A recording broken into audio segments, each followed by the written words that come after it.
coming tonight. I really appreciate it. Your attendance is important. We've had three really good meetings. Each one has been a little bit different, but they've been very good, great discussion. And hey, how you doing? Good to see you.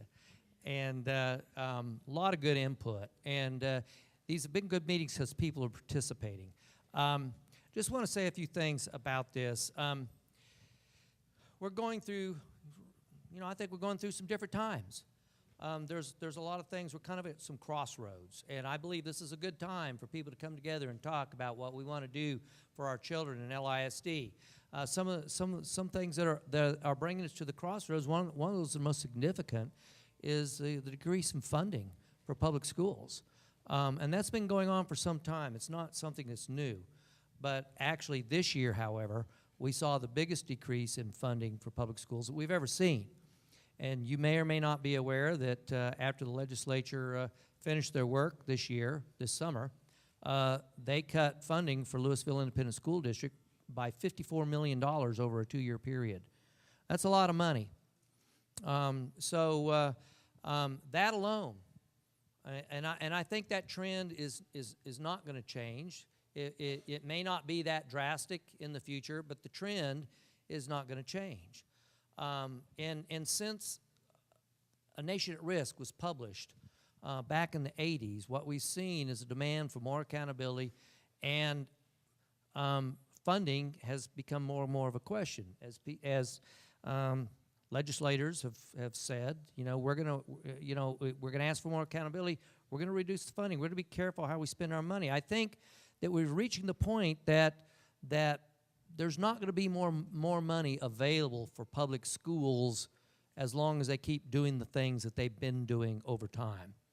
That there's kind of a demand for some kind of change before there's going to be an increase of funding that's coming back to schools. So that's a big issue. Another issue is that there was an old advertisement in a long time ago, AT&T, who said, "We may be the only phone company in town, but we try not to act like it." But they did act like it. But that changed. And what happened? They're back now, but they're not the same company they were. That broke up into a bunch of the Baby Bells, and we had other kinds of companies step in there. And the same thing, I think, goes for public schools. We're not the only phone company in town. There's a lot of competition for schools these days. There's the possibility, thanks to the internet in large measure, for 24/7 learning to go on. The University of Phoenix is the largest university in the United States right now, and they're essentially an online university. Clayton Christensen wrote a book about 2 years ago called Disrupting Class, Harvard professor. He deals in disruptive technologies, and he said within 20 years, 50% of all students will have left public schools. Well, if that happens, that's going to be catastrophic for public schools. And when you think about the funding for schools, if you lose 50% of your customers, there's going to be not a lot of initiative in terms of adequately funding what's left. And you think of what might be left, and there'll probably be even less funding for that. And I believe that would be my personal view. My personal view is that'll be catastrophic for our country, because I think public schools are community builders. And so there's that education is now available from many, many sources. MIT has placed their entire courseware online, and it's available to anyone.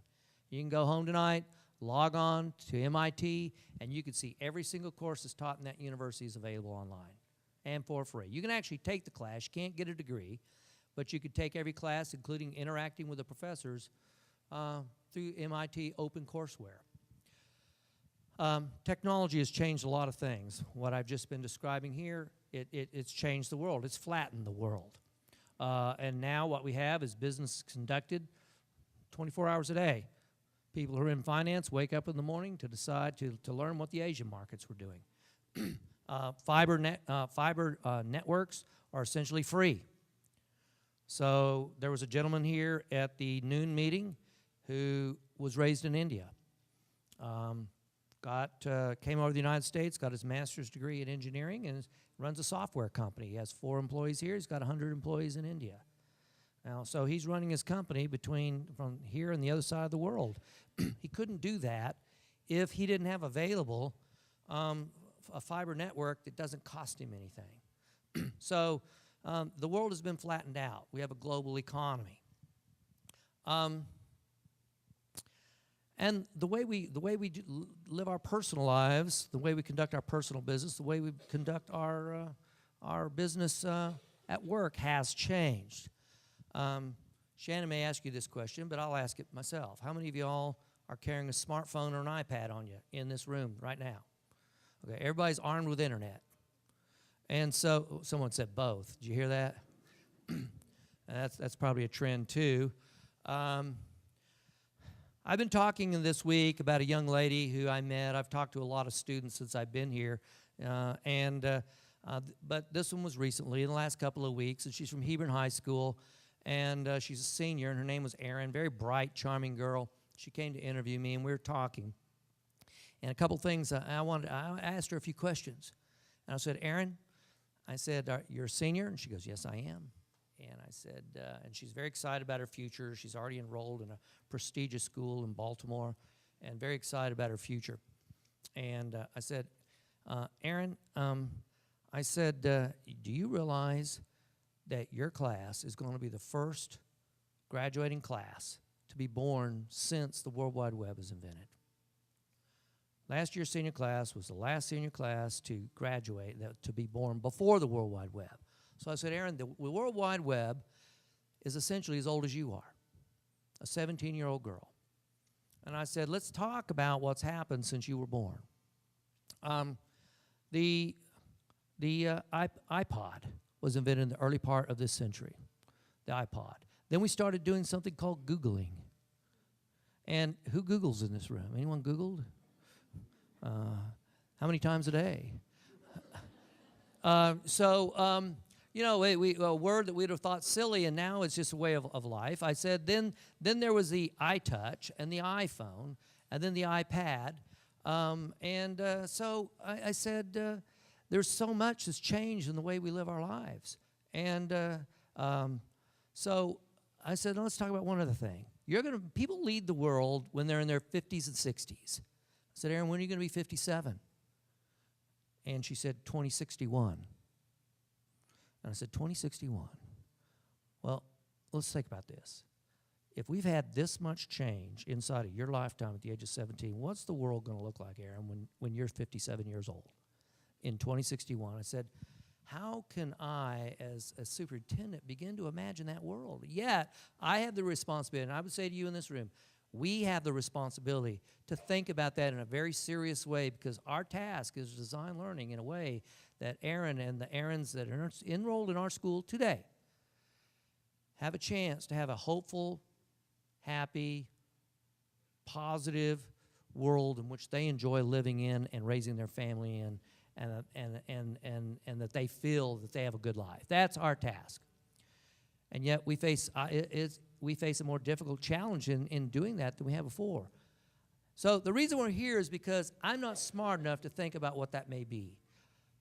I believe, though, together we could talk about that future and the challenges we face, and we can come up with the kind of learning that the Erins here in our community need so they can live successful, happy, productive lives and keep this the greatest nation on earth.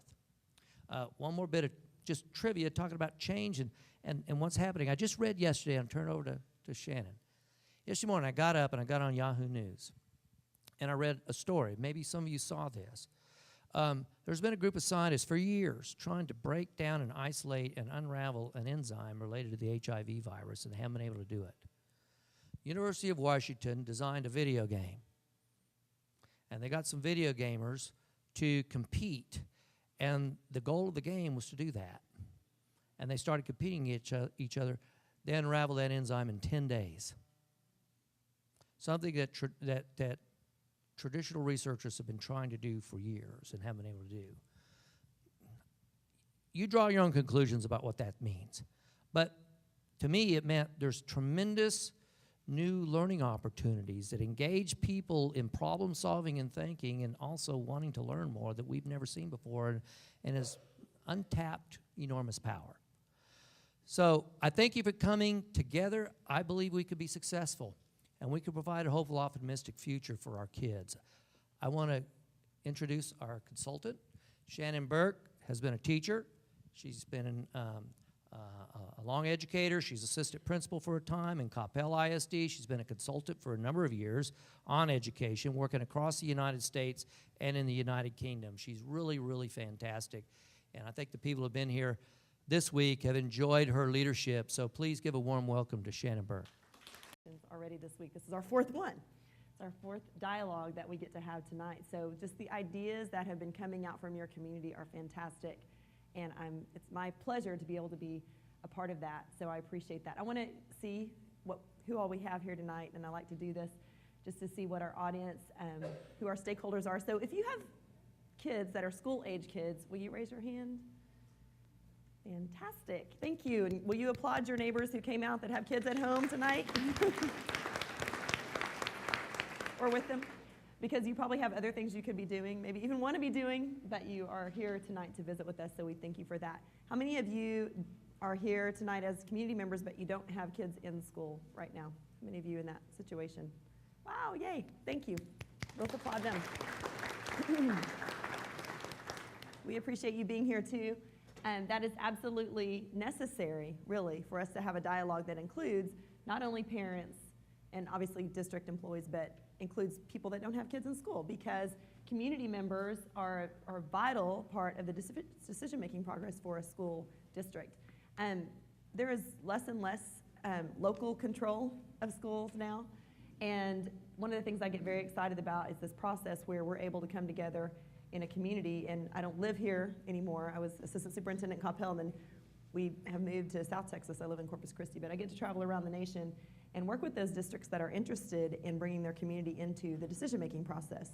And I believe very, very firmly in that, because I believe that really that's the only way you can make the best decisions for your schools, is right here locally, where you know your community, you know your students, and you know what they need. So it is, I just get thrilled by seeing people come together and take back, be intentional about the decisions they're making for schools, and take back local control of their schools, because it really does make a difference for the youth in their community. And then obviously it impacts the community itself.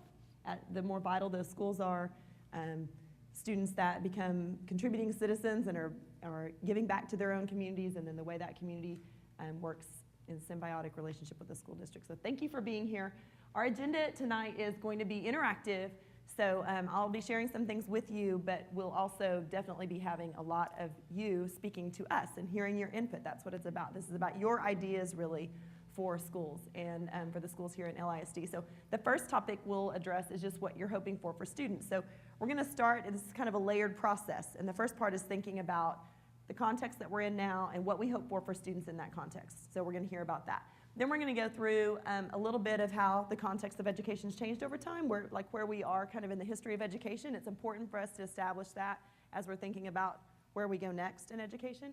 But then we're going to hear about what kind of learning environment, what do you think needs to be taking place, what should kids be doing all day in school, followed by then what would teachers be doing if that's what kids were doing, and then followed by what does the system need to do to support teachers to be able to do those things to support the kids. So I tell you that up front because you're going to get many opportunities to talk on different topics, and so we'll just stick to whichever one we're at the time, then we'll get to the other ones absolutely before the evening is over. We even have a video to show you when we interviewed some students about some of these same topics. So the first topic is just this idea of what are your highest hopes for students? And this is a little boy going off to kindergarten. How many of you can remember the day that you sent your first child to kindergarten? They say the boo-hoo yahoo day, you know, either you're crying or you're yoo-hoo, or maybe both. But we can all remember that day. I have a sophomore daughter, Karina, and a sixth grade son, Brandon, and it seems like it was yesterday, right? And then Karina's going to be graduating in just a couple of years. And so you send them off, and you know it's kind of started, and you have hopes for that, right? You hope for the time that they're there, some things will be happening for them. And so I want you to think about that for a few minutes. I want you to talk with your neighbors, actually, for a few minutes, just the people that's convenient to talk to right around you. Because it's the evening, I'm actually going to ask you, when I tell you what to do, I'm going to ask you to just stand up and do it, because I think we're going to have to move and as we go to sleep in the evening, right? So what I want you to do is just stand up, talk to the neighbors around you for just a few minutes about those two things. What are your highest hopes for students? What do you want for them in school? So if you don't mind, stand up. You'll get your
Can I get your attention?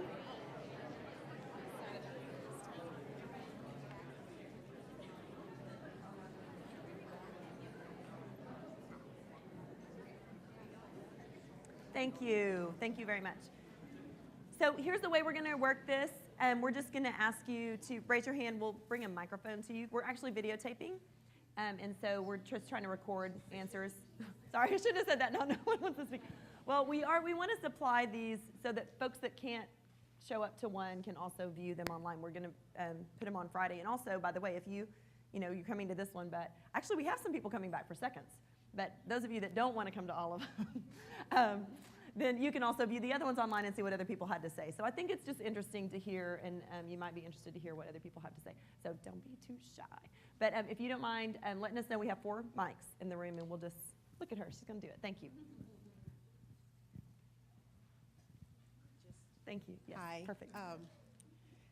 One of my highest hopes is the increase of critical thinking skills. Oh, I have 2 children in the district. I have an elementary school student and I have a middle school student. And that age group was around the time when they started with the tax testing. And I'm not saying the tax testing is not a good thing, so please don't hear that. But what I see them lacking is the ability to think outside of the test environment. Very good. And being in business environment myself, I think that has affected their communication, written as well as verbal communication. And I think that one of the things she mentioned also that's very good is just learning in a traditional classroom environment. That doesn't work for everyone. So my highest hopes would be that we can see that change or some kind of way, whether we be through technology, different type of tests. I don't know what that would look like, but to me, that is one of my highest hopes. I have many, but I'll stop there. Okay, fantastic. So critical thinking skills that they can go beyond the test, and I appreciate what she's saying too in different ways of learning. I appreciate what she's saying about we don't know what that looks like, and it's such a great way for you to start us off like that because, and you're pretty purple, because we don't know exactly what it looks like, but that's what we're really about here. We're going to talk about it and move us to the point where we can figure out what it looks like together and make it happen. So thank you for sharing that. Oh, right back there, and then we'll come up to you.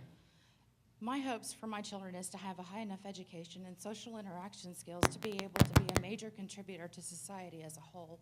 That's great. So high enough, what was the first thing you said? I'm sorry. Education and then Social interaction skills to be able to interact in society. Thank you very much. Do you have a mic? All right, go for it. One of our comments was that our hopes for education was to inspire kids to be concerned about their futures and to be involved in planning how they will accomplish the things that they want to accomplish in the future. Oh, fantastic. So kind of the student-directed piece to their learning, owning their learning, planning for their own future. Great. Right here, go. One of the things we were talking about here is I do a lot of hiring for kids that are coming out of college. And one of the things that you're seeing is they don't know how to make a decision. And so I think that's one thing that we really need to have kids learn is, 1, a little bit of independence, and 2, how to be good decision makers. Okay. Independence, like you're saying too, and how to make decisions. My daughter would be included in that. Sorry, Karina. I'm sure she'll watch this online and then. Yeah. Okay, go ahead. 2 things we talked about were diversity of education. Not everybody's going to be on the college path. That's one thing that there's technical skills out there that this country needs right now. And additionally, I personally am big into math and science, and that's where the U.S. education has really dropped off, and we're graduating less and less engineers and mathematicians, and China's blowing us out of the water. Yep. And that's important to me. Okay, fantastic. Thank you. Yes, sir. I think we're seeing a trend where people are becoming more and more specialized. I see that in my work world. Everybody's got these very, very narrow scopes of what they can deal with, and I think that impacts and goes to the decision-making process and what I would like to see my kids coming out of school with a love of learning different things so that they can kind of mash up those different ideas and create the new innovations that we're going to see. That's great. I love that word, mash up. So it's like you're going to see all these innovations, and they need to be able to adapt and learn different things. Awesome. I would like my kids to get to college but not stop there. Whether going to their PhDs going postdoctoral, whatever, but not just stop that this is college and that's it. Oh, that's great. So yeah, getting into the college is not the end. Getting the degree is not the end. Fantastic. Yes, sir. I would phrase it to have a lifelong curiosity about one or more areas. Oh, that's Take great. off on the old Curious George thing. Yeah, very good. Lifelong curiosity about one or more areas. Fantastic. Yeah. To kind of go off of that, my hope for students in LISD is that every single one of them will be able to be successful in one way or another, and that all of those students know inside of them that they can be successful, whether it's in the classroom or whether it's creatively, but they will be able to find inside of themselves, and the district will be able to instill that inside of them, that they can succeed in some way, shape, or form. Fantastic. So they'll know that, have that confidence. That's great. Yes. Okay, we talked about all of these things as well, but also the step involved in the resources for the student to find out who they are and what their interests are, and how are they going to achieve all of these goals that we want them to see by surveys or mentors or whatever, opportunities to really learn who they are and what their interests are. Okay, so opportunities to explore what their interests might be and know more about that through different resources. Fantastic. Yes. Hi, I would also like to see our students have a more, in some cases, options for non-traditional learning opportunities. We have some kids who, for instance, mine are gifted, talented, so sometimes they're drugged down and then they get bored. I would like to see them have more opportunities for online learning. I would like to see us use a greater use of our technologies to get to some of our students, particularly as we're looking at budget cuts and, you know, having to have increased class sizes and all of that. I think that would help our students be more excited in the classroom as well. Okay, fantastic. Yes. I teach theater arts at Flower Mound High School, and we talked a lot about making their dreams a reality. And we hammer them with, it's called show business for a reason. And I tell them that even if they're not the world's greatest actor, then they know how to get into the business. And at the end, at least they're a better consumer of entertainment. Sure. They understand how difficult it is. We frequently tell them that if they have friends who are studying to be brain surgeons, their field is less competitive than acting. And but we've been tickled to death about the bring your own technology thing, because we've been hammering them for about 4 years about how you have to put an electronic resume up. You have to be able to put some auditions are almost always online now. And instead of sorting through miles and miles of photography, they sort through miles and miles of internet cuts. And so that's kind of what we were chatting about. Dreams becoming a reality. Yeah, to have their dreams become reality. That's great. That's great. That's a good one for us to maybe move on with, because really that's what we're talking about here, and that's why we start the conversation here. We need to begin with the end in mind. So like many of you have actually said, they need to know what their dreams can be, and they need to explore enough to know what those things are and what they have inside of themselves that can contribute to that. And then once we know what we're hoping for, once we know what that end is, then like Stephen Covey said, we can actually take better steps in that direction. Otherwise, we're doing a lot of different things, but we may not be heading in the direction that we want to go. And Yogi Berra said it probably better, you know, if you don't know where you're going, you'll probably end up someplace else. And I think sometimes, you know, that is what happens with us in education. We see a lot of great things. Like I mentioned, I was an educator, teacher, curriculum director, curriculum consultant, assistant superintendent, and we employ a lot of different kinds of initiatives in education, trying with really, I call it random acts of good intention. We have great intentions for kids, and we want to do the best things, and so we try to employ all these different ways to get there, and sometimes we end up at cross purposes a little with ourselves. We're adding so much to the plate that we're really not sure exactly where we're going, and so we end up even in a time of scarcity of resources with some things kind of in conflict. So the idea of doing what we're doing here, and the idea of what your leadership wants to do by bringing this process into the district, is really getting a real clear vision of what the community and the students and the parents want, and then a real clear vision of how to get there, and then focusing those things in that way.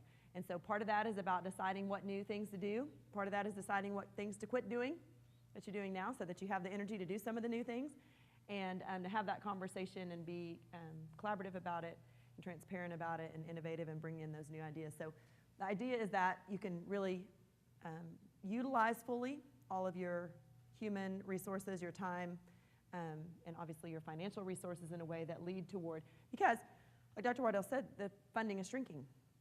And so we really don't have the luxury. I'm sure there's, you're not sitting around right now trying to figure out what to do with all the extra money that you have in the district, right? School board members, wherever you are.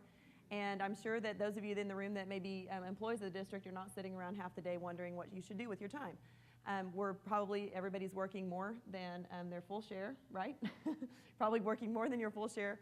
And so the human resources, the time, everything's being tapped right now. So if we want to move in a direction that makes sense for kids in this current context, we need to look at that and be clear about it and then focus those things that way instead of adding it onto the top, right? So that's the idea of this process.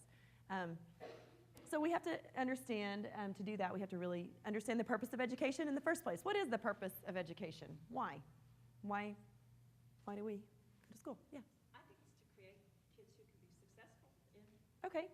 and successful contributors to society, Okay, sure. so that they're not dragging everybody else down. Absolutely, absolutely. So from an individual point of view, you go to get an education, go to college and go beyond to enhance your own life, right? From a parent's point of view, you send your kids to school hoping to enhance their life. And from a society's point of view, like you're saying, we invest in education as a society. We invest in education to hopefully enhance our society, right? Like you're saying. So you don't create independent citizens that can contribute to society. That's right.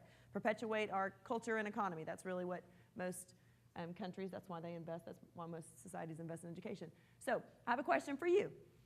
In the last 100 years, has that purpose changed? Is it still the same purpose? Was it that purpose when we really began to offer free public education? And is it still the same today? What do you think?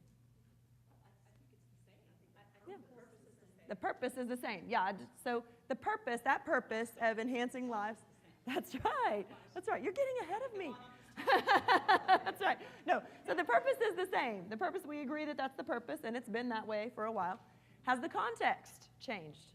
The context around the conditions in which we are educated, have those changed? Yes, absolutely, for sure. And then, so the next question is going to be, have our methods changed, right?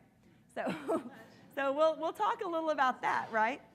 And I want to tell you, there's a lot of, I don't know, anybody in this room ever read Barbarians to Bureaucrats? Lawrence Miller. Anybody? It's about corporate life cycle. Very, very interesting book. And it talks really about how corporations or organizations are built by a prophet who sees we need this. We need public education, okay, when it was first conceived. Great, great idea. And it's for a purpose, to have an educated citizenry that can contribute to the well-being of society. Okay, that is put into place in a certain context, right? And then over time, we get good at it. And then the context changes, but we think, oh, we've got the conditions for growth. So we just keep going with what we've put into place with those same methods. And I told this story this morning because I thought about it yesterday, and I was like, this is such a perfect example. My dad tells a story about he and my mom got married young because they were a farm family. My mom was actually 16. My dad was 18. Kids don't do this at home. But they were a farm family, and they got married early, and she had cooked for the hired hands on the farm for a long time and watched her mom cook, and so she's a great cook, my mom is. And so my dad goes in the kitchen, he sees her working, and she's making a roast, and she cuts the ends off the roast. And he said, why are you doing that? She goes, I don't know. That's how my mom always did it. And he said, interesting. So the next time they go for Sunday lunch, which they call dinner, Sunday dinner, at my grandparents', my dad asked my grandmother, who was also very young, so my grandma was 31 when I was born, so I knew her. She's still alive today. He goes and asks her, why do you do that? And she goes, I don't know. My mom did too. Yeah, that's what my mom did. So they go to Grandma McKinley's house and they ask Grandma McKinley, why did you cut the ends off the roast? She goes, well, because the pan was so short. Right? So the purpose is the same for all three of those ladies, to cook a good roast. The context changed from Grandma McKinley to my grandmother, to Granny, but she didn't know that the context had changed. She was just following the directions, right? She's following the methods that had worked before. And then same with my mom. She's just following them. So when the context changes, sometimes we need to change our methods, right? Maybe something goes to waste if we don't, right? So they're all still good cooks, and just because my mom doesn't cut the ends off the roast anymore doesn't mean she's saying that my Grandma McKinley wasn't a good cook, because she did that. She's just saying that The context has changed. The methods need to change. What's that? She's got a bigger pan, that's it. She's got better tools. She's got better tools, so she's going to use them. She's going to fully utilize those, right? So that's just kind of the situation we're in, actually. And what we actually know about organizations is they don't just keep growing. When the context changes, what happens? They go down. If they don't figure out how to redo their methods and innovate in those areas, then they lose momentum. So they don't just maintain status quo. And we can see that actually in our country right now in several areas, by the way. Automobile industry, for example. Smith Corona, the best typewriter they ever made was the last one they ever made, right? No more. So what I want to do is just go back and talk about this idea about education in history, just real quick. I want to give us some context, right? So we first really kind of had in our country in compulsory public education, this was kind of lifestyle. These are paintings from this time period in late 1800s, kind of lifestyle. You see the work of the time. I'll give you just a couple of those, but I know you probably know. What was the primary kind of work that people did during that time? Mostly farming, community, right? Mostly farming, some artisanry. And this was a schoolhouse. We're going to call this Education 1.0. This was a school room, the one-room schoolhouse. We're familiar with this, right? What you can see is a good parallel between the life and the work and the school, right? Kind of people in pairs, 2s and 3s, working together, a variety of tasks. So the context for Education 1.0 kind of looked like this. Agriculture, at the time of agriculture, a lot of people doing kind of cooperative small group work. You had to work with a neighbor and a couple people to get some things done. Apprentice model, right? People learned from each other, right? How to do things and with hands-on, kind of with their tools there. Variety of different kinds of tasks that were taking place. And so these methods were kind of what were used in school. Basics of literacy. You know why we get out for summer? Harvest, right. How many people participated this past summer? Nobody. You ate it. Okay, she participated because she ate it. That's true. So that we inherited our calendar from that time frame. That was a very important method to use at that time. Economically, they had to have the summer off for harvest or they wouldn't have survived. The kids had to be out for harvest. I don't know that it makes sense now. I'm not necessarily saying we should give up our summer, but I am saying that we should think about context, right? Why do we do it now? Maybe it's for the tourism industry. Maybe that's a good reason. I don't know. But we should think about that. We should think about if that method makes sense anymore, based on especially what we know about the research about what happens over the summer, right, with kids' brains. So just one example of something we've inherited, a method we've inherited from the past. Context has changed. Maybe we should consider something else. But again, in the schools, a lot of the kind of same kind of imitation. Apprentice model in the schools too. There was a teacher in there, but there were a lot of students teaching each other. You saw that in the picture even. Okay? Now, context changed, right? What period of history is this? Industrial Revolution, absolutely. Different kind of work, right? What's the work? Factory kind of model work, manufacturing. Exactly. What's that? Yeah, assembly line type work, okay? So you see the work setting is very different. In this instance, obviously there were still people on farms too, but this became a large way of moving the economy forward in our country. This is computing, right? It says computing station. So interesting. So school, right? Here's pictures of school imitating the same thing. Then this you can see the curriculum, by the way. Health is better than wealth. Eat more fruit. That's those signs that they're holding up. But still you see the classroom imitating that the work, and the methods changed with the context, right? We mass-produced school, just like we were mass-producing a variety of other things in our country at the time, and we became very efficient at that. You can see a perfect parallel, really, between what the methods we were using in school and the context. Because the context, like you've said, manufacturing, solitary work in a group setting, right? I have to do my individual task with a lot of other people around me doing their individual task. So you had to have a manager model, right? Somebody had to manage that because you had to keep everybody, on task. Repetitive tasks, etc. So the methods in school at the time, one size fits all, sorting, tracking. This is education 2.0, right? So this is kind of our second generation of education, 2.0. We had 1.0, kind of one-room schoolhouse, 2.0, this kind of mass-produced, actually worked very, very well for what it needed to do at the time, right? I mean, made America the #1 economy in the world. So it's not a bad thing. We're not saying it's a bad thing at all. We're just saying that it fit the context of this time. The methods fit the context. Very efficient. How are kids sorted in the industrial model school? By age, that's right. Date of manufacture, as somebody says. Ken Robinson says. So how many of you have more than one child? You said you had children. Any of you, those kids are exactly the same? Oh, okay. Just checking. So, oh, you have twins? Are they exactly the same? Oh, okay, I was going to say, because I know twins that they're not, they might look alike, but they're not anything. So this was the concept of the school, actually. It was called the Platoon School, an improved school machine. You just put all those kids through. And it was actually, we did a pretty good job of it. And there were some things that changed during this last 100 years about it. We started to include more kids in there, right, over time, which is a fantastic thing. It's a great thing in our country. I can't tell you enough. I did some work in the UK, and they kept asking me, like, how are you educating all kids with all those needs in the same place, right? So it's a great thing that we had the idea, or we didn't have it, but people had the idea that we want to include all kids in this concept. However, it was still in a sorting tracking system, right, at the time. So now, has the context changed from that industrial age? Why? Information age, right, came about. Actually, we're through the information age now. We're into the conceptual age, so we've missed one age. But we're going to look at Education 3.0, right? What does it need to be? We're now in Education 3.0. I want you to, oh, oops, sorry, what did I do? Well, we can probably skip this, but I do like to have you do this. Brainstorm a list of technology that kids have available to them today that you did not have when you were their age. Pencil on a big sheet tablet.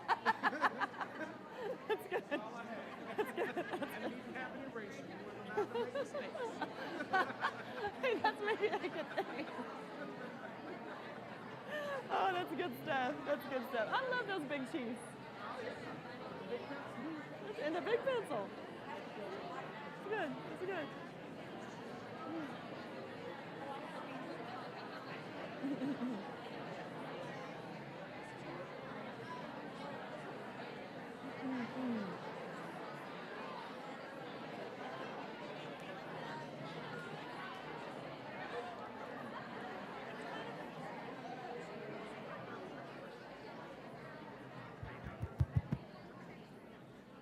So, did anybody say electricity?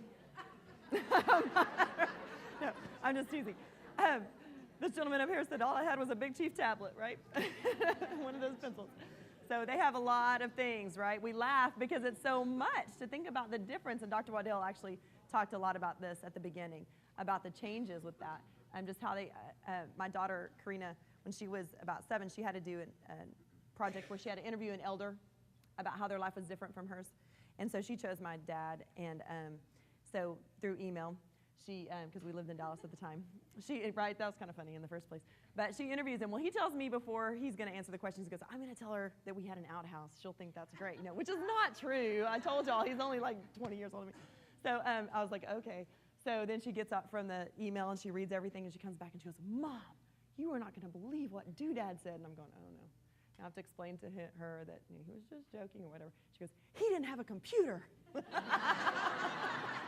was like, uh-huh. But to them, right, that's the amazing thing. That's the amazing thing. She didn't know whatever that outhouse thing. But I was like, Karina, I didn't have a computer either. She's like, oh, all of a sudden I'm an elder too. It's like, oh. So it is a crazy thing, but they can't imagine a world without these things and how much it's impacted the world. Now, I'm going to say right off the bat, because we're talking a lot about technology, I'm not saying that technology is the end-all be-all. My kids are limited on technology. They only get 45 minutes a day. They can't use more than that because they have other things they need to be doing. And I'm not saying, oh, we got to put technology in their hands all the time. I'm not saying that. I'm saying there are tools, right, and we'll talk about their proper and appropriate and exciting use, actually, in education. But also, we have to understand the impact that it's had on our world if we're going to understand the context in which we're educating kids and what we're educating them for, the world they're going to live in. We have to understand that. So Dr. Waddell had you hold up your smartphones earlier, and that has changed the world of work, right? Because where do you work? Everywhere, right? Which is kind of nice, You can be anywhere. I mean, I work all over the place. You wouldn't imagine. I'm doing video conferences in an airport somewhere or whatever. It doesn't matter. When do you work?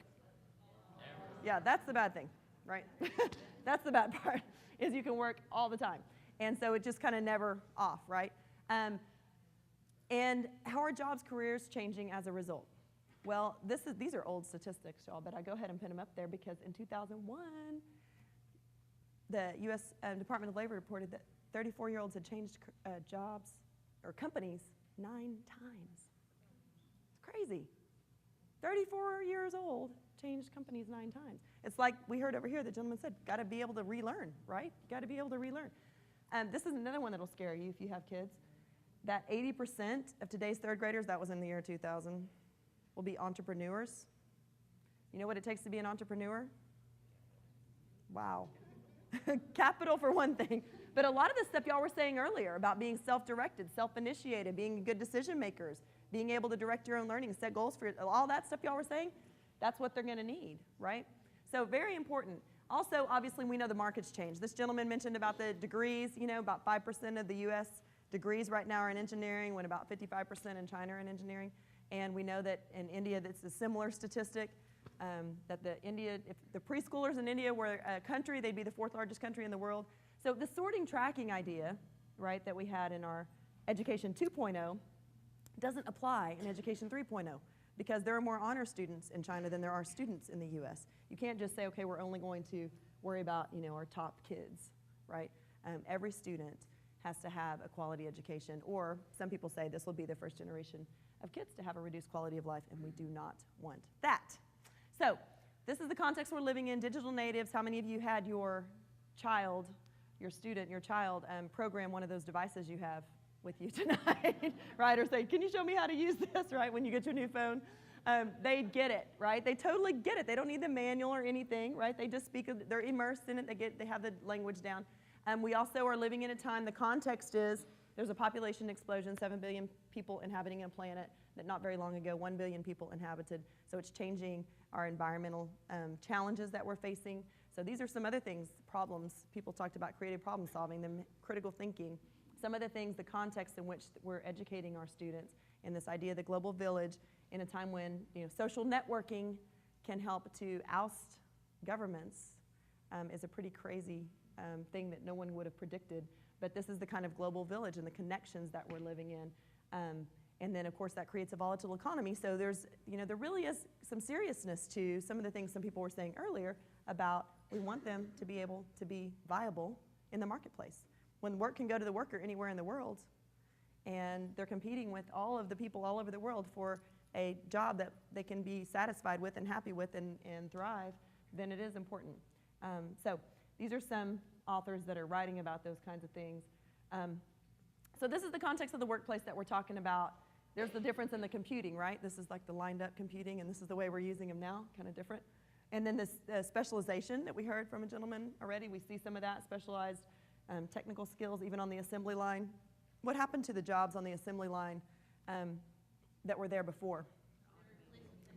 Exactly, replaced by technology, automated. So now we have quality control, problem solving, troubleshooting, you know, that kind of thing that we're needing to do on the assembly line. And most jobs that can be automated will be. If you read or hear Dan Pink speak, he talks about, you know, all different kinds of things like divorces, right, online, and all kinds of stuff like that you would never think could be automated that are being automated. And so he says, you know, you want to think about your career carefully. You see a variety of tasks in one setting, and many of you are in the workplace, and you know that that takes place. So the question is, has the context changed? Yes. In that context, then, what kind of skills do students need to thrive? Because that's the context that we're in now. This is today, even. So what kind of context do they need to thrive in this particular environment? By the way, that middle picture that shows a life straw. That's a piece of technology that is enhancing people's lives because it is creating a situation where they can drink that water, and it purifies the water, so that we know a lot of people in the world right now don't have drinkable water. And so that's just an innovation that's helping with that. But what kind of skills do students need to thrive in this context that we've been talking about? Speak with your neighbor for a few minutes about that. Y'all know them already, right?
This could be another really long conversation, but I bet that you're all saying a lot of the same things. So I'm just going to let you popcorn this out real quick and just kind of throw out some of the things you said. We won't pass the mic. We'll wait just a second and do that in a minute.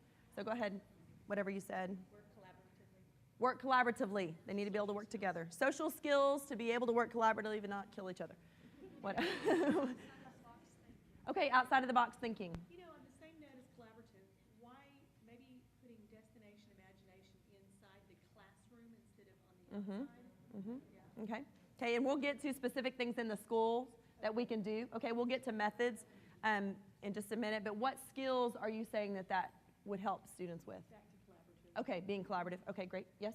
Clear communication, both verbal, oral, and technological. Okay, being able to communicate in different ways. Exactly, all those different ways.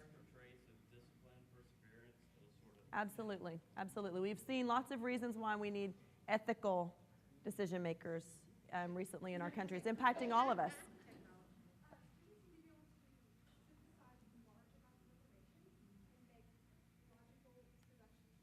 Okay, be able to synthesize large amounts of information. And I'm sorry? And summarize that information and make logical deductions as a result. There's tons of information. Like the lady mentioned, information age, they can get that anywhere, and it's just everything at the touch of their fingertips. So tons of information coming at them, being able to synthesize that, she's saying, right here, and then we'll come. It might be ironic, but with this technology, they might need to improve in handwriting too. Oh, okay. Okay, so possibly some handwriting skills, and that would help with their written communication. Okay. Okay, technology skills. Skill in using technology, not just for entertainment, right? Back there? Okay, how to solve problems they haven't seen before. And really, there are complex problems in our world right now that we don't know the answers to, that we need to put brain power towards that, including the creative brain power of our students for the good of society and the world. Yes? Okay, so being adaptable, open to change, changing with the times, which goes along with problems they haven't seen. So I like the word agile. We're hearing that a little, like they need to be agile, able to move around and be adaptable in those situations. Yes, sir? Okay. Being able to have good problem identification, being able to identify the problems that they haven't seen before. Great. Okay, sure. Yeah. So she said, learning from the past, learning from history and historical things that have happened, and seeing how we can learn from that, maybe even using some things that we've done well in the past that might be applicable in the current context. Because just because we've gone through Education 1.0 and 2.0 doesn't mean we would throw out everything from those, right? We need to look at what makes sense in the current context and keep using those things, and then do the things that we need to do and add new to that. Yes, right here. They need to analyze and evaluate media messages because they get way more of those than we receive. Okay, analyze and evaluate media messages that they are bombarded with on a constant basis and be able to process those. Very good. And right behind, were you going to say the same thing? Did you have your hand up? No. Okay, sorry. Okay. Yes? Self-motivation, being able to motivate themselves and be self-directed in their learning. Okay. Multitask, be able to multitask. Absolutely. Yes, ma'am.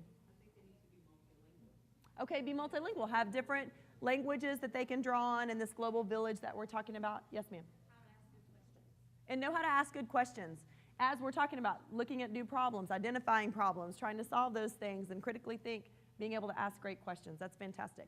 Okay, so this list is do you want to add one, sir? Go ahead. We talk about solving problems, we forget about, in that same breath, opportunities.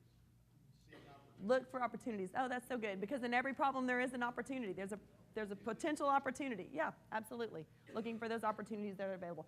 So fantastic. So this list of skills that we're talking about, and I know you had more as you brainstormed with each other, but we I think, have a good list of skills to think about in terms of, okay, if this is what they need, remember the context for Education 1.0 and Education 2.0, the skills they needed there?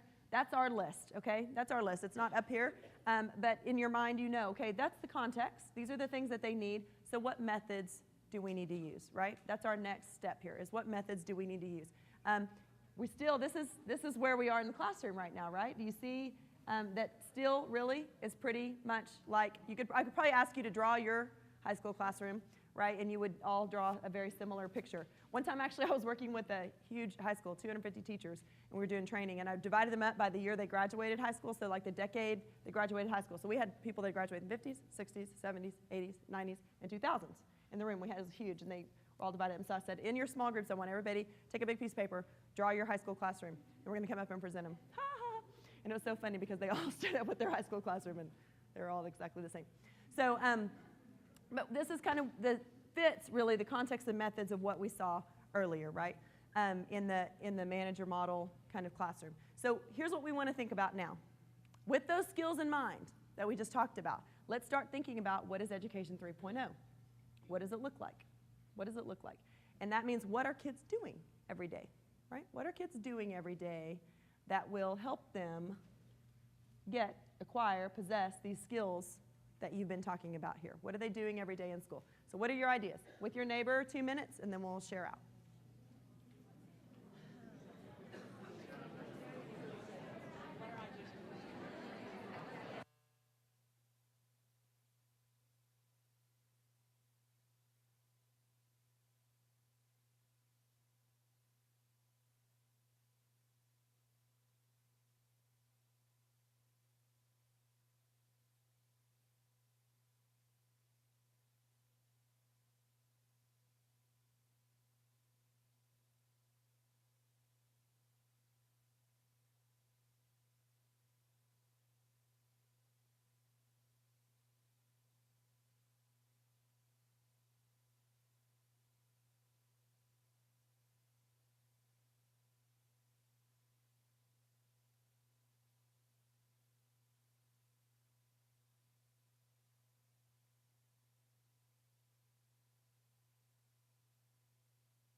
So I know this could be a much longer conversation, and by the way, it is, right? We're just starting it tonight. So we're generating these ideas, and when you leave here, you'll have more, right? And then you're going to want to share, and we have an online survey available, and we have focus groups that are meeting after this, and we have a strategic design team. So we have lots and project teams. So lots of so we're trying to spur that dialogue and get started. And so we want to hear from you, what you shared in your group. And here's what I'd ask you, a couple things. One, if you don't mind standing up, because it does help us to just capture your voice a little bit better to share out. And we are transcribing so that we have the patterns of everything that's been said to share with our strategic design team. So that'll be helpful. And the other thing is I'd ask you, maybe if you've already spoken, maybe you'd let other people speak, and that way we can hear from a lot of different people in the audience. That'd be helpful. We're not evaluating anyone's ideas, right? So we're just going to share every idea that comes out. That's fine. We're just listening to it. And remember, again, just because we're coming up with new ideas doesn't mean we're saying, my grandma McKinley couldn't cook, right? We're just saying, hey, here's some ways that we might be able to do it now. So we're still honoring and valuing all those things, but we're going to share all those new ideas for Education 3.0. So Who wants to get started? Right there. What students should be doing, they should be doing a little bit of everything, in my opinion. So they should know how to sit and work completely independently. They should know how to work in small groups. They should know how to work in big groups. They should know how to be the leader of the group, the follower of the group. If we have high hopes that they're going to go on and be able to do what they want to do, they need to practice doing all of those different things. Fantastic. Thank you. Lots of different things, saying all different kinds of things. Great. Right there. I think we need to see a shift towards arts being more regularly a part of the curriculum and less focused on extracurricular, because the arts lend themselves naturally to those skills that everybody's talking about: collaborative working, creative problem solving, and all those things that we're going to need. Those subjects, yes. But you are okay. Yeah, he talks a lot about the value of those things and why they've been kind of demoted in the ranks in the curriculum in our country. So anyway, yeah, great comment. So a little bit of everything, and also making sure the arts are integrated and part of that. Yes, ma'am. One of the things that we think needs to be eliminated is boredom in the classroom. And some teachers and some parents think, well, I lived through it, I was bored, that's just what we have to do. But really, learning, and some teachers have this attitude, well, learning isn't all fun and games. Well, no, learning is incredibly fun. When you're in the flow and in that moment and you're learning, you're engaged, you don't notice time because it's that much fun. And I know many teachers who are so passionate about their subject that they can involve students in that. And yet I know, I've, as a student myself, was exposed to I'm not talking about that every minute is thrills and chills, but we have kids that they are terminally bored, and this is what's leading to dropouts and problems and discipline issues and all of this kind of stuff. So if we could get people to be thinking that, this really ought to be engaging and fun, then maybe we can eliminate that, and I think that's going to be essential for Learning 3.0, because the factories that we used to send people to, those boring jobs, they're not there anymore. That's right. Thank you. Awesome. Awesome. I do say one of the things that I hope for my own kids is I just don't want their time wasted. I just don't want their life wasted in school. So that's great. Thank you. Yes. Okay. We talked about the importance of the cooperative learning groups in the classroom, and really promoting the discussion between kids, the communication. If a child can communicate the concept to another child in particular, then we feel like they've really truly mastered that concept. So it's not so much about the teacher giving the information. Now it's more about the teacher being a facilitator, and the students are the communicators. Fantastic. Amongst each other. So that's how you get those communication skills y'all were saying were so important earlier, is they're actually doing that, and then the teacher's facilitating that interaction. Fantastic. Over here, and then we'll come back over here. Oh, she doesn't have one yet. Okay, go ahead. Sorry. Also realizing that not all children learn at the very same rate at the very same time, and they have different maturity levels. So if we want them all to master the concepts, we need to make sure that each child has actually mastered that concept before they go on to the next one. So even if it means that you have this group and this group and this group, if they're at different levels, to make sure they've mastered it. Otherwise, they get left behind. They get, they get discouraged. They leave. Sure, absolutely. So we've got both. We've heard not being bored, which means they've already mastered it, but they're being put through it anyway, or being left behind. So different, kind of not the one-size-fits-all model, but more differentiated for all the different learners. Fantastic. Over here, and then we'll go back over there. I'm thinking, instead of grouping them by manufacture date, but, having the kids group by talents and skills and things that they already come with, their creative selves, and having them inspire others with that.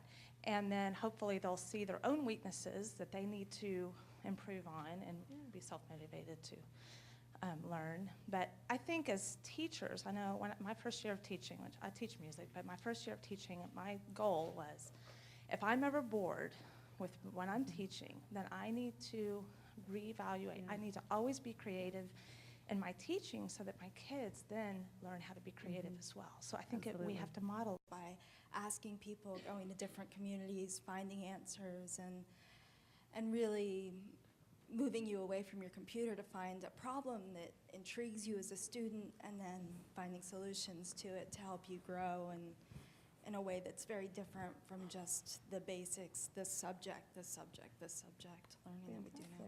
fantastic. So synthesizing, she's saying, together. This is getting to, you said, I don't know what this looks like. That's starting to give us a little picture of what it looks like, right? We're going to go up here and then we'll come there. You have a mic? No, Oh, but there she is. I'm kind of loud, so. That's okay. And I think our district does this, and there's always room for improvement, but teaching our children to learn the way they want to. Our kids are social. Back when we were younger, it was individual. We took down notes, we studied, we took a test. Now they like to work in groups. They can help each other improve on themselves, and that also helps our different levels of students by integrating different works to each student. So if somebody gets done quickly, we're not just giving them busy work, we're giving them something a little bit more challenging that maybe the other students don't know that they're getting, but they are. And so our kids need to be able to learn the way they're learning. And I think that's why we've brought technology into our district, because that's how they want to learn. And we can always improve and transform our kids that way. And I just want to make a little comment about all the things that we said earlier our students need. Personally, we have to teach them that at home. Not only do our students need it, but everybody in this room needs to learn those things and teach our kids that. So. Absolutely. Thank you. Thank you. So this idea of moving away from one size fits all to more individualized variety of ways that people learn. Thank you very much. Yes. I was reflecting on the part about how technology has really provided an interconnectivity for all of us to be able to connect at a fast amount of speed. And so that interconnectivity has really created an ability for us to facilitate discussions at a faster pace and to use those technologies. For example, the iPad right now is going to be obsolete in a couple of months, and there's going to be the iPad 12 by the time it's all done, or another technology. But if our kids, going to your second question, if they also don't have a good moral values and good character to deal with adversity and have the analytical thinking tools and basic principles to educate themselves, these are just tools, but we need to use these tools to facilitate that interconnectivity. Kids were passing notes back in 1918. They just do it a lot faster through a text. And so let's use that, because we might be very uncomfortable with the way it looks, but it's going to be different, and we just need to accept that. Okay, fantastic. So methods and hearing, also just modeling, and that we're all need to be on the same page about that. That's one reason, y'all, why this is so valuable, to come together as a community, because if the school district decides to do something and the parents aren't in agreement and want to be a part of that, then it's very difficult to move forward. So I appreciate both of those comments there. Thank you. Yes, sir. Yeah, I'd like to see more collaboration between the different departments. The kids don't always know why they're doing something, but if you put it in context for them, I know there's a disconnect between the math and science at times. The kids are asked to do math that's at a different level than they've already learned. So. Okay, fantastic. So he's talking about subject areas, right? Just this integration across subject areas so that they understand why they're using the math for the science, et cetera, and being able to work together to do that. Thank you.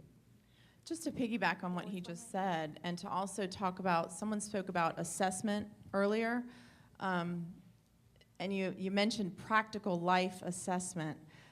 I just think it's imperative that we give our students experiences in the classroom that mimic what they're seeing in real life, and using all the different subjects. Somebody else mentioned teaching subject after subject after subject. Getting those together, using the connectivity with every other aspect of technology to teach that, and use it in a real life setting. Allow students to work collaboratively, cooperatively, learning how to communicate with one another in a real life situation. Give them a problem, give them a project, let it go on all year long so that they're learning math, science, reading, social studies, everything all together from kindergarten all the way up to 12th grade. There's no reason why we can't do that. That's great. My dad has a saying, if you want to die in Texas, you have to live in Texas. I don't know. But I guess he wants to die in Texas. I don't know. But he lives in Texas. But what she's saying is if you want them to do these things outside in the real world, they have to actually be doing them. You can't go take notes on how to communicate, right? They have to practice these things and these skills like the gentleman was sharing as well. So fantastic. Who else? Yes. I think it's kind of important to understand the why behind, we have all these new skills and we know all these new things, but I think it has been mentioned, but remembering the basics of it, why you put 2 + 2 in a calculator, why it equals 4, and remembering that throughout, not just, in grade school, but when you get up and, why it's important to work in groups versus individuals and things like that, kind of the basics of it. That's great. That's great. So the real life context we're hearing, by putting the subjects together, you can have more of that, understanding that you're practicing that together, and then that helps you get to why you're actually doing these things, even if you have to do some of those rote tasks, why and how they're connected to things. Fantastic. Great. Yes. I have 2 kids, and they both are in the district sleep program. So we know they've got some intelligence. They've been tested for it, and my son actually did better in some areas than my daughter. They were different kids. My daughter does fine in the current structure. My son does not. He struggles, and whether you want to say it's ADD or there's just too much going on, can't focus. So I think we need to be open to different structures in the classroom, whether it's a single-sex classroom or not sitting at a desk all day, but letting them move around and stand up and somehow channel all that crazy energy going on in their heads. I think we need to be more open to some of those ideas and not the traditional, everybody in their desk doing the same exact thing at the same exact time. Thank you.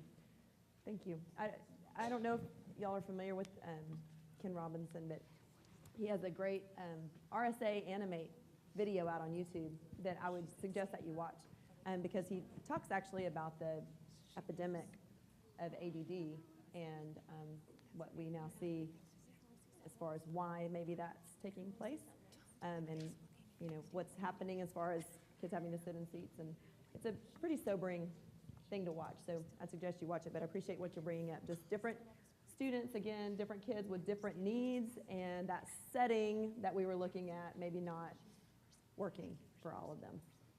Yes, ma'am. There you go. Was there someone else that wanted to go? I was just thinking, higher expectations.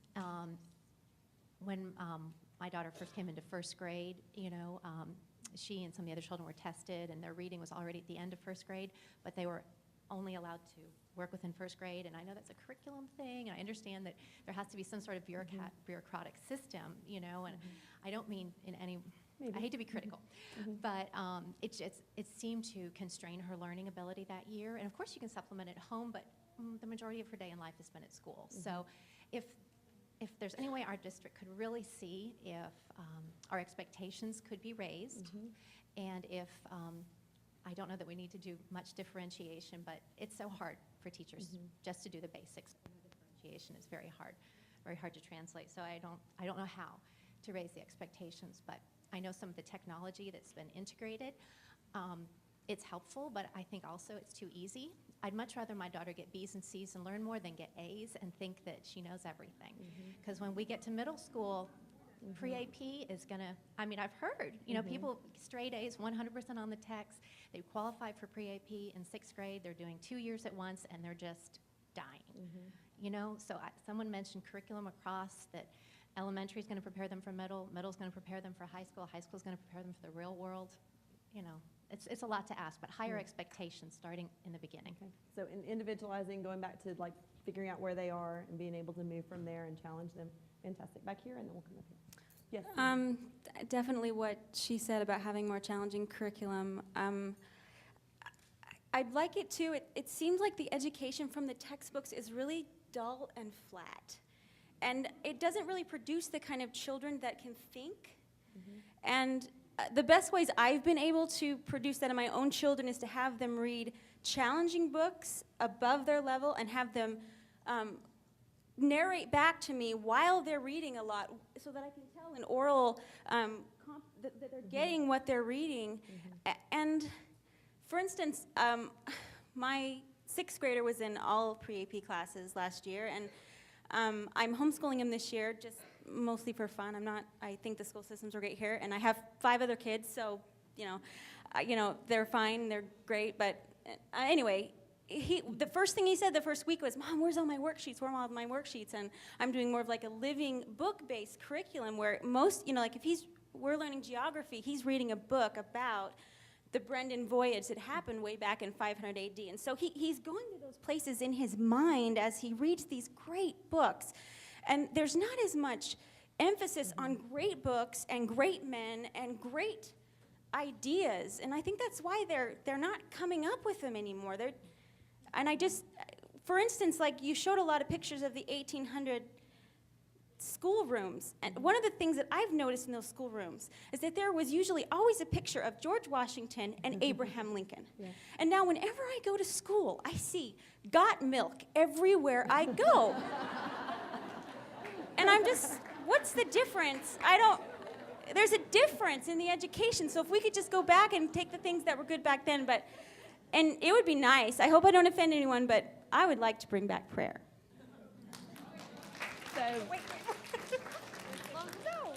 So part of what we're hearing too, and we're going to get to this too, is resources. Like, what do teachers need, right? The resources that teachers need, she's saying, the resources that are being used, and we've already, actually, we heard it a little earlier too about the textbook. So resources that teachers need to make it happen. We talked about balance earlier, and the problem is, I do wonder sometimes what our kids are doing in school. I have a middle schooler, and anyone in here as a middle schooler knows 4 hours a night is homework. And that's my child's only in 3 AP classes. So I would like to see a little more balance in the school system and to say, what are we doing in the classroom and why do we have so much homework? And is this isn't just stuff that we're not finishing in the classroom, this is stuff he's coming home and doing. So I think we need to teach our children balance. And we talk about our kids being overweight and not being in great physical shape, and yet they don't have time to go out and play after school because they've got 4 hours of homework as well. That's true. My daughter, yeah. I'm 57 years old. In the late 70s, thank you. You look great, she said. My daughter is a second grader who's 50 years younger than I am. Wow. In the late 70s, I was on staff at the College of Education at the University of Wyoming. I spent a great deal of time talking with teachers and educators who wanted to be, and people who wanted to be teachers and educators. And we asked the same basic questions. What will the school of the future look like? How will we teach? How will we help students learn? What technology? We had Apple IIe's in the media center that I ran. But ultimately, the student is still comes to the class with the same tools. They still have the same brain. They still have the same body. They still speak. They still listen. They still read. They still write. And ultimately, that's what they have to be doing in the school. They have to listen. They have to read. They have to write. They have to run. They have to do those things that educate their body and their mind.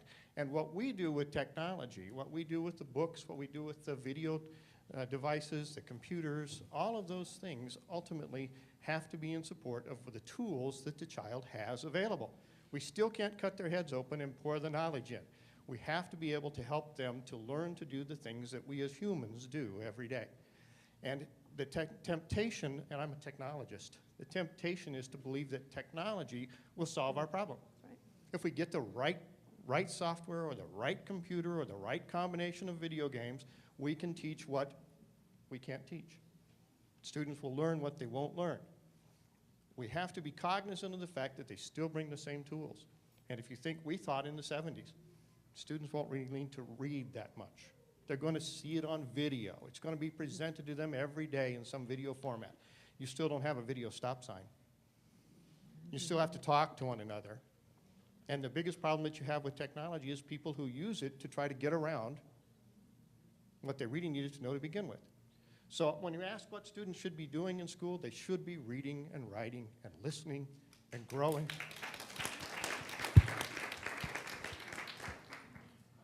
Okay. Anyone else? Oh. Yes. I just wanted to speak on behalf of the lady that was sitting next to me that had to Okay. go. One of the things that she mentioned that I thought was really great was she was talking about movies in the classroom. There are times, like during recess when it's raining, when the kids end up watching a movie, or when the teacher thinks they need some downtime and they end up watching a movie. And she was saying, why aren't they doing board games? Why aren't they interacting with each other in a quiet way and learning other ways to behave? I mean, because board games, one of the things they teach a lot of these things that we're saying we want our kids to learn, rather than just mindless absorption.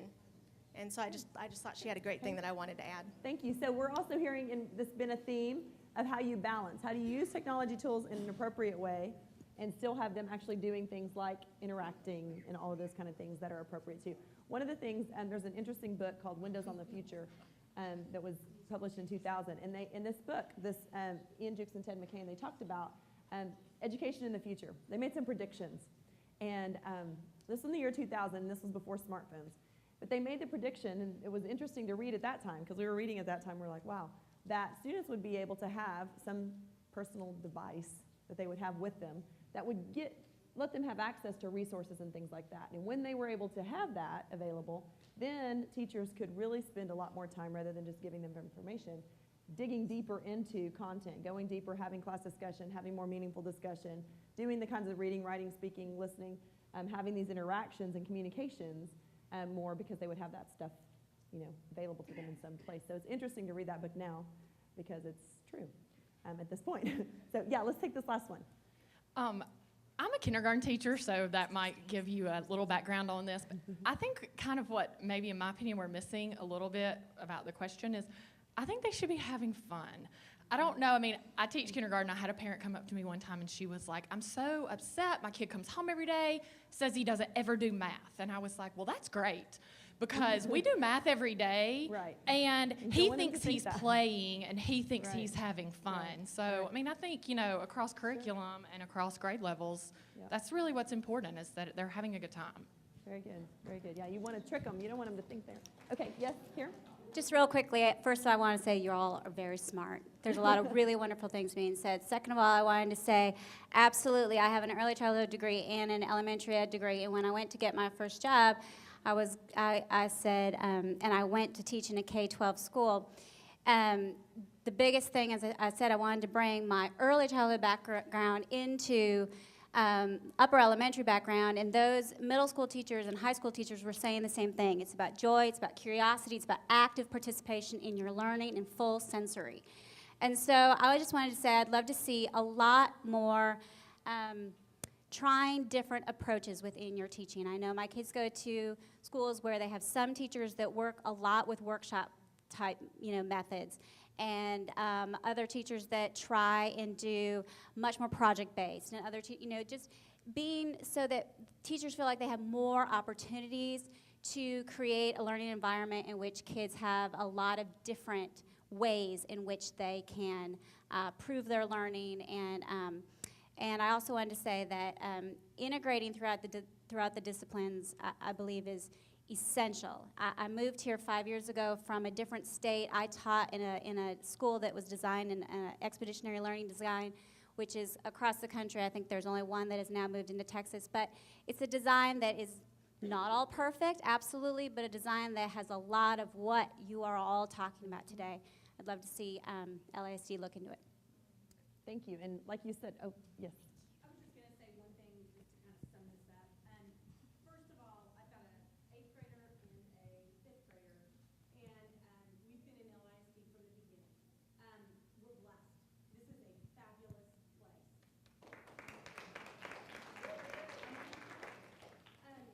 We've had wonderful teachers. We have teachers that have created wonderful environments for my daughters, and I feel like my daughters are who they are today because a lot of you guys that are in this room. So thank you.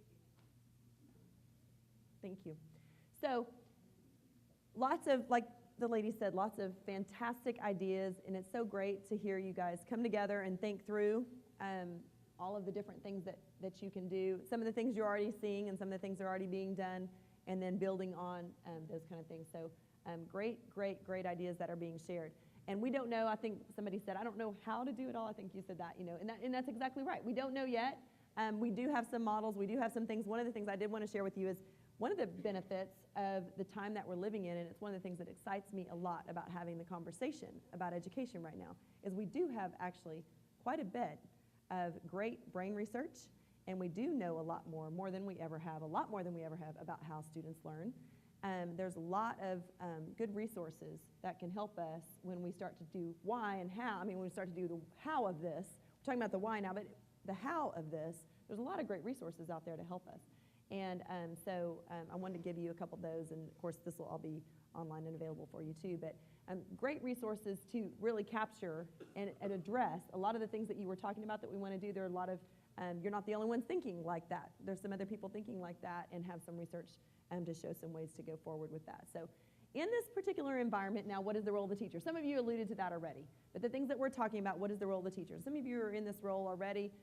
The reason why we want to talk about this question is because the next one then is, what does the system need to do to support that teacher? So you get the idea of what we're doing. We're saying, what do they need, right?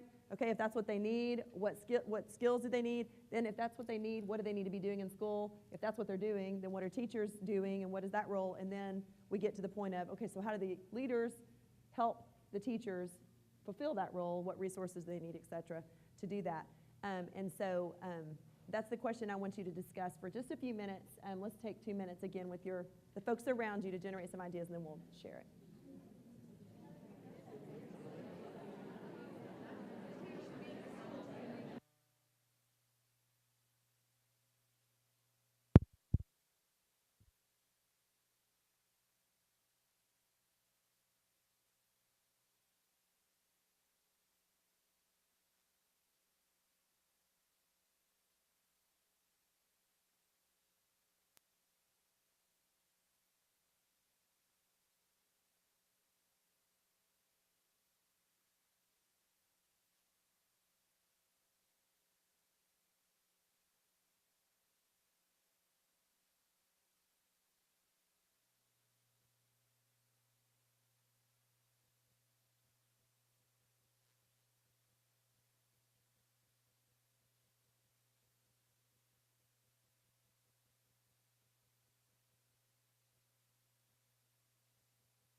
I need more rhythm. Okay. We also, by the way, we have a student video we want to show you because we had a group of students that were interviewed along the same lines as what the questions we've been asking you, so we want to make sure we get to that. And we've had great interaction, so I haven't been cutting you off like I'm supposed to get us moving. So we're going to go ahead and talk about the role of the teacher real quick and hear some things that you all said. I think we'll have a lot of patterns here, and then we'll move on and hear from the kids. Yes? 17 years ago, I was in a third grade classroom, and tax test was going on. We were responsible. We were not supposed to. Our students were all supposed to pass. There's that pressure for teachers to teach to that test, right or wrong. That is what we're being tested on. So honestly, until they get that break that says, oh, I can teach these kids this way, and we can do this, they have to know how to bubble in answer choices. And so they're having to do those worksheets that are so boring, not just to the kids, but to the teachers too. So until our teachers are given a break from our great state of Texas, I love the state of Texas, but what is the definition of insanity? Doing the same thing over and over and expecting a change? Right, a different result. We've been doing this tax test over and over and over. Let's let the teachers be professionals and educate them the way we feel is best, and be able to test them for that appropriate knowledge. So let's go. Two things about that, just real quick. One is we are going to get to in a minute. Right now we're trying to talk about the things we can control. But what I do want to say to you, because there are some things we can control, right? There are. But let me also tell you, you may not know this, because not a lot of people do, but there is a group of superintendents that have been working throughout the state of Texas for the last 2 years. And they've been meeting together, 3 years now. They've been meeting together, working together, visiting together. Dr. Waddell's been a member of that group. It's called the New Vision for Public Education in Texas, and now it's the New Vision Network. And I'll show you a slide in a minute and then give you a website to go to. But that particular group has come up with basically what they've called, they've written it like a Declaration of Independence, basically. There's 6 articles, and they're saying we want to be emancipated from this system. And they've been taking this to the public now and to the powers that be for some time. And in fact, this summer, they were able to get a Senate bill passed to allow 20 school districts out of the current accountability system to create something new. Yeah. So there is some progress being made at that level, and you're not the only ones, obviously, that are feeling this way. There's a lot of progress being made at that level, and we'll talk just briefly about it in a minute. But just because you brought it up, I want to go ahead and just give you all that little bit of information. So there's some work being done there, too. However, we are going to try to stick to, right now, just in this context, what we can control, and we'll continue to support those efforts that are happening at different levels about those things that we want changed that are not necessarily within just our control here in the district. What was the question again? I know, he took it off. No, my greatest fear is the teachers. We do have to introduce technology. With that, I need to say, one, we have to teach what's acceptable, what's right, what's wrong, a moral compass for them. Two, it cannot fall back onto the teachers to be a babysitter for these smartphones, whatever it is that we're going to start allowing them to bring to school. The teachers have enough on their plate. They do not need to be babysitters to technological gadgets. So what is their role would be to introduce the rights and wrongs. This is what you do. This is what this is a device that will help you learn what we're going through. I Google all the time. I'm early childhood educator. Got out of it 20 years ago because of the state testing in California. A totally different career. And now I've gone back to school. I Google everything. And my son sees it, he goes, "What are you doing?" I said, "I'm Googling." "Why are you Googling?" "Because I'm really not sure how this works. So come and Google with me." You know, and you got to make it fun. You got to be able to say that. But I know that I've got to keep an eye on him when he's on the internet. And maybe if we have aides that, we could get more parents involved, they could help do that. Okay. So. Great. Yes, ma'am. Yes, I'm a special ed teacher at Central Elementary. I love Central. I wanted to say, I guess as the role of a special ed teacher, I feel like what I need to do is how do I facilitate these students in the context of a general ed classroom? So I take the tools from the general ed and I have to, like I was thinking at 3 o'clock this morning, I need to get over that. But how do I need to do this differently so that my students can access this information more rapidly? Because if I don't, these kids are already behind. So that's my goal as a teacher, taking what is given and tweaking it and using that to help facilitate the students. And I have never seen I've never had a student come up and say, "I'm really sorry that I learned anything this year." They are never unhappy when they know they're doing well. And I let them know, I tell them, I stay up late nights trying to figure out how to make it easy. That's great. And they appreciate that. So I think that that's my mindset. I don't know about anybody else's, but that's how I look at my role as a teacher. That's great. So how to better facilitate what the students need to get. Thank you, and thank you for what you do. We appreciate you. Yes, ma'am. I believe the role of the teacher starts before they get into the classroom. I think that as teachers, we are charged with designing learning that is authentic, it's relevant, it connects. We talk about we've got to have the reading, the writing. Well, you can't use technology if you can't read. So we have to do that. But we need to create lessons for our kids that facilitate to get to the end result. All those things we were wanting. What are the things we want for our kids? Well, we have to create lessons that connect, that they walk out going, "Wow, okay, so I can understand why a negative integer is important because I don't want to be broke." Right? So I think that's our role as teachers, is to design those lessons. We can cover the TEKS. We can take the STAR. We can do that thing, but it's beyond just the testing. It's the everyday, how can I create a lesson so these kids can learn these skills on their own, and it can be relevant. Thank you. Thank you. So I'm hearing this designer of these experiences, facilitator then of these experiences. And I love hearing the level of professionalism from your staff and saying, we can do this. We can do the testing system and still do these things too. Let me go. Do you have a mic? Not yet? Right here. Yeah.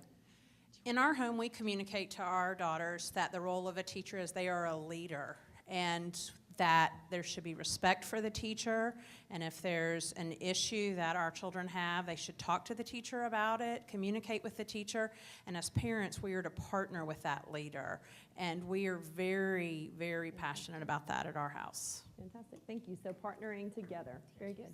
Yes, last one we're going to have to. Sure. Actually, this is more of a footnote and a recommendation. Teachers are, you know, they are our gift to the classroom. They need the time to do strategic planning, to design lessons, to perhaps do some research into the most effective teaching methods that are, you know, going into their day. And this is kind of a suggestion. It's not, it's a footnote to your question. So this is your way of getting around answering the question. Yeah, well, no, I mean, time is really of That's okay. essence. Go for it. And you know how elementary schools have specials classes. Why not designate one specials day for every grade, for each and every day, so that the teachers can collaborate and have some off time from their students to get to their planning, to get with the other staff members, to create the kinds of goals and visions that they are also being required to do.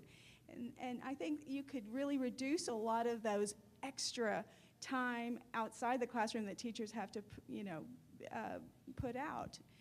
I mean, there are a lot of streamlining techniques that could incorporate all of these fantastic concerns that these parents have really put in. I think that's one strategy. So what she's talking about is a system thing, like a system, something you can do to support teachers through schedule.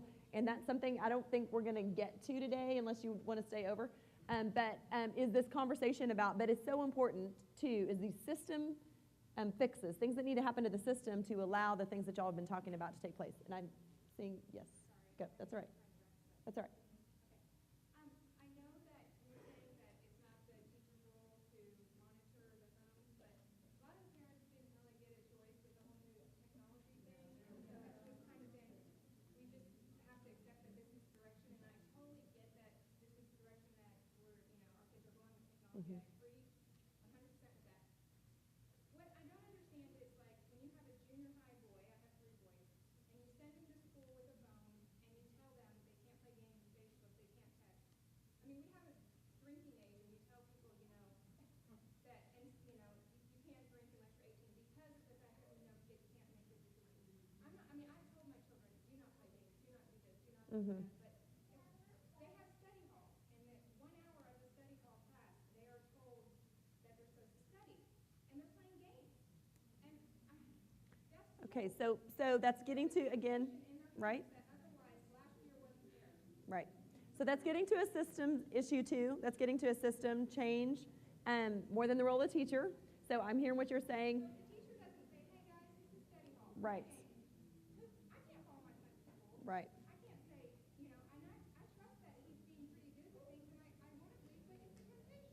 Sure, sure. So I think part of what we're saying is that if you're starting something new, it's going to be a process, right? You're going to have to work through a process.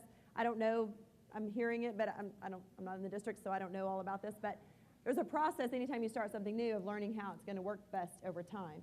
So I think that's something y'all are going to have to talk more about when you get to a systems thing. I have to stop this conversation and move us on. We're going to watch a student video, and then we have just a few more minutes that we can share some information beyond this. And we have other ways for you to share information too and be involved, so this is not the end of it. I'm glad you want to keep talking. I hope to become a neonatal nurse, and I'm going to attend Texas Tech, as well as build up to become a nurse practitioner. I want to be a pediatrician. I love kids, and I just want to help them in as many ways as I can.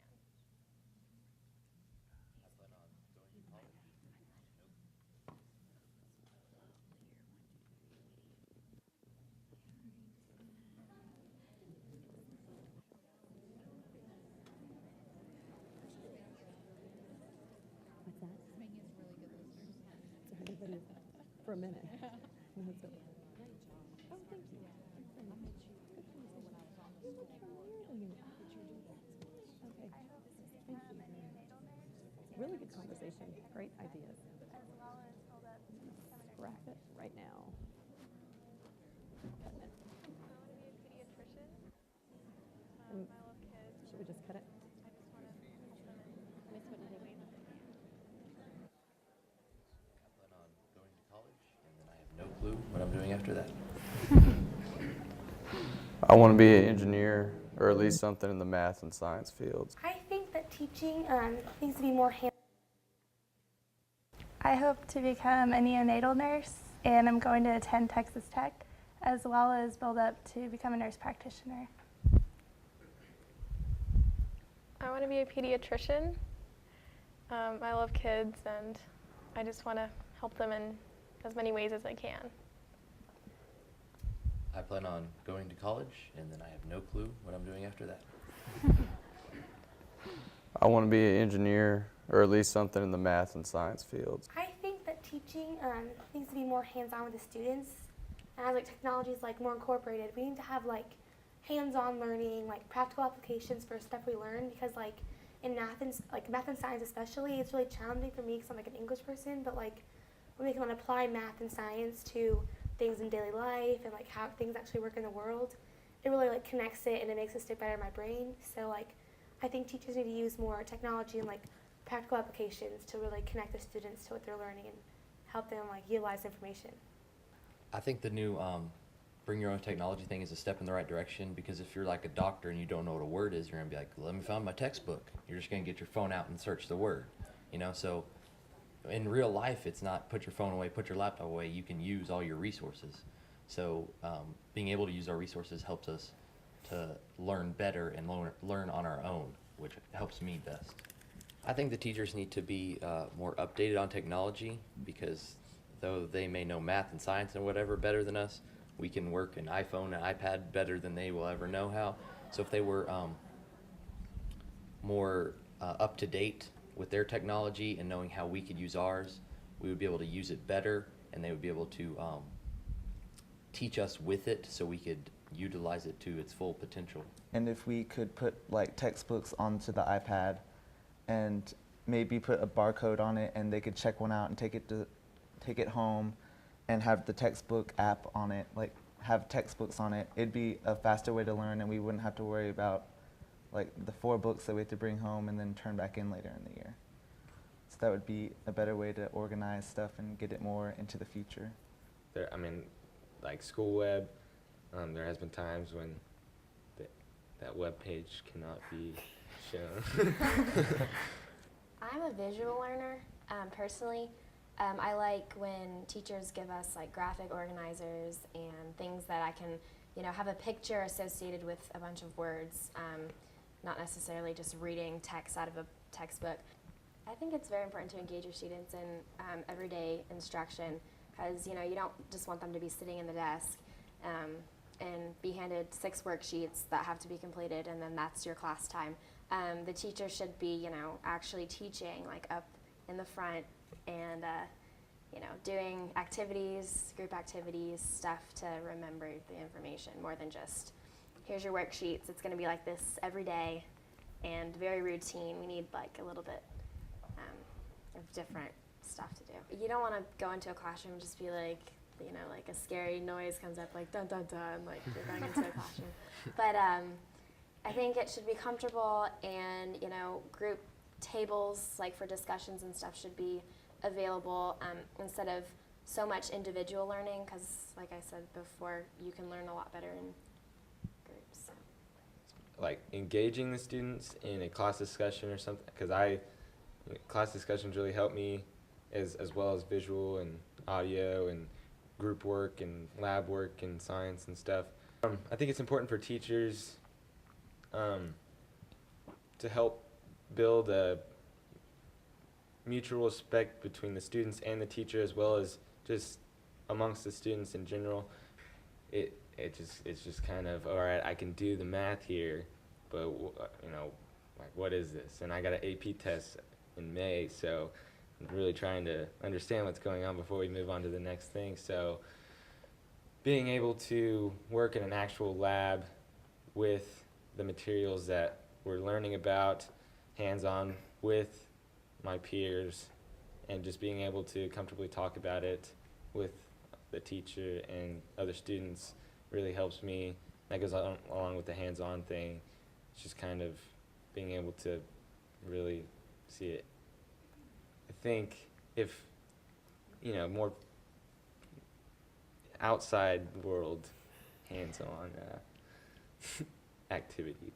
I think as far as the school district being run better for our education, it's a whole generation gap thing again, because they grew up different than we did, so they learned different. Like, they didn't have video games and all that stuff, and the higher ups are normally older, and they grew up in a different time, and they weren't exposed as much. And with TV and everything bad and different now, we just learn different, and I think they really need to study and figure that out, that we're not just like them.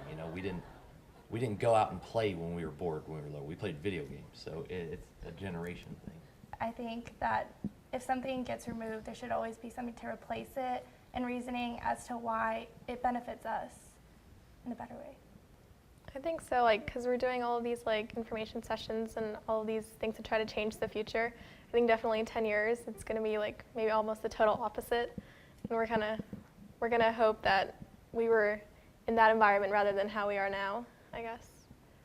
Maybe in 10 years we probably won't even have textbooks anymore, and then it'll all be technology based, and hopefully maybe every classroom in every school could have a computer access for every student to use, and projectors for teachers to show visuals, like Morgan was saying. I agree. I think LISD has great potential and has amazing opportunities ahead of us. If the students know more about the schools and the opportunities we have, we can do such great things. We could all change our learning, and we could all just enhance our high school and our middle school so much better, because we can learn such more diverse things now. Yay, students!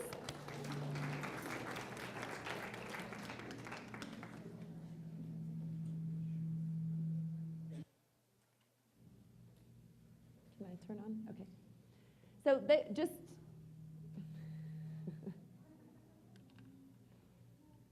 we're good? Okay, thanks. No, we're not. I feel like you're a force field. I'm gonna stay on this side of the room. So the students were asked the same questions, and that video will be posted online as well, so that you have access to it. And there's a survey going to be online as well that's going to ask you a couple questions, the questions we had today, and then a few more that we didn't fully get to. And we started talking about it because some people wanted to cheat and go on, and that's fine. But what do we need to do with the system, right, to support everything that we've talked about? So there were those layers to it, and the last one is a system. We talked a little bit about it today, too. And then we also talked a little about this, but it's another really important question for you to talk amongst yourselves and start to decide.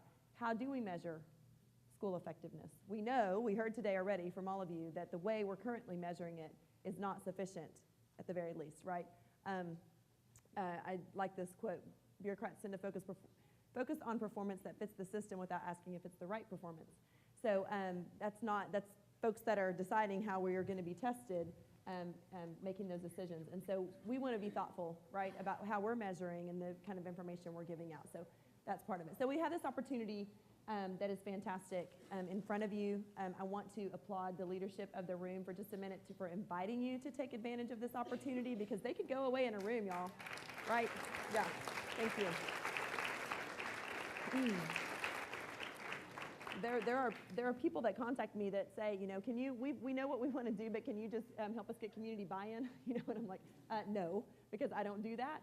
That's not what this administration is saying. They're saying we want input, we want involvement, we want collaborative decision-making together.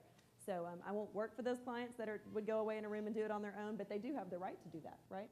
So it's great that they're inviting you to be a part of the process. This is the Senate Bill 1557 that I mentioned, www.tassinet.org, if you want to look that up. Again, this stuff will be online. Sorry. The website is www.tassinet.org, TASAnet.org. And so you can get access to this this document that I was mentioning and some other documents that go along with that if you want to research what they've been doing a little bit. I think we've talked about our process, and these are some ways that you can get involved. I think Karen's going to talk a little bit more about those specific things that you can do. But just so we know, you know our process a little bit, I'm going to give you a big picture. This is our kind of input time, right? Brainstorming, real kind of divergent thinking and brainstorming and getting input. So we have this process of the summit. We have one more tonight and then 2 more tomorrow. Then we have focus groups that we're going to be meeting with, and I hope if you signed in and said, yes, I want to be involved, then you'll probably be getting a call about being involved in some of these other things. And we have focus groups coming up as well. We have the online survey that everybody can take. Then we also, so from all that input, we're compiling that for a strategic design team that will meet for an extended period of time to try to pull all that together and design some things that are then going to go out to project teams. So there's another opportunity to get involved. And then all of that will be pulled together and synthesized into that kind of new vision piece. So we appreciate very much your involvement today and all that you shared. This was a great, great conversation. So Karen, you want to take it from there? First and foremost, thank you for coming out here this afternoon. Second is, as you know, we have video cameras. And so on Friday, all of the summits that we've held over the course of this week will be posted. So you have the opportunity to see what other of your neighbors and friends have been sharing with us this week. The second thing is we will have a survey online. The same questions that Ms. Burke asked you today will be online, so you still have some opportunity as you walk to the parking lot or drink your cup of coffee tomorrow morning. Oh, darn, I should have said something. You have an opportunity to give us that feedback.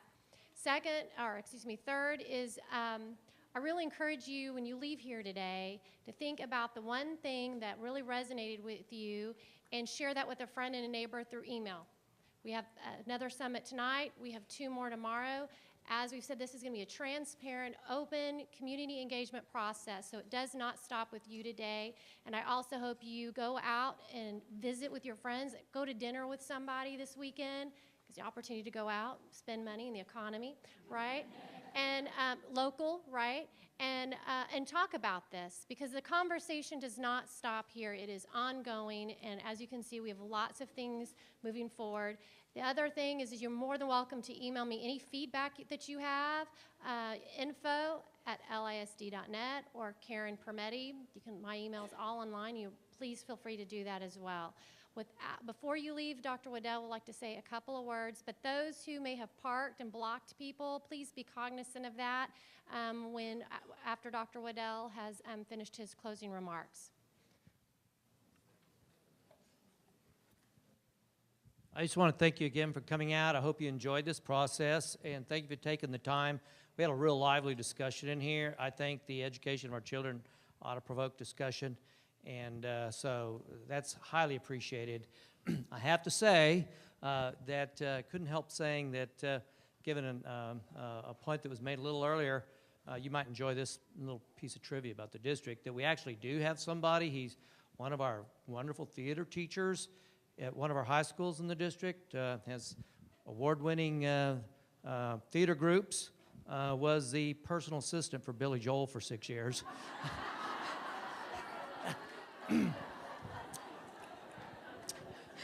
Just had to say that. And since Monet was also mentioned, it moved him to the arts, obviously. So anyway, I thought you might like that a lot. And thanks again for everything you've done and contributed here today. We appreciate it. Look forward to working with you in the future.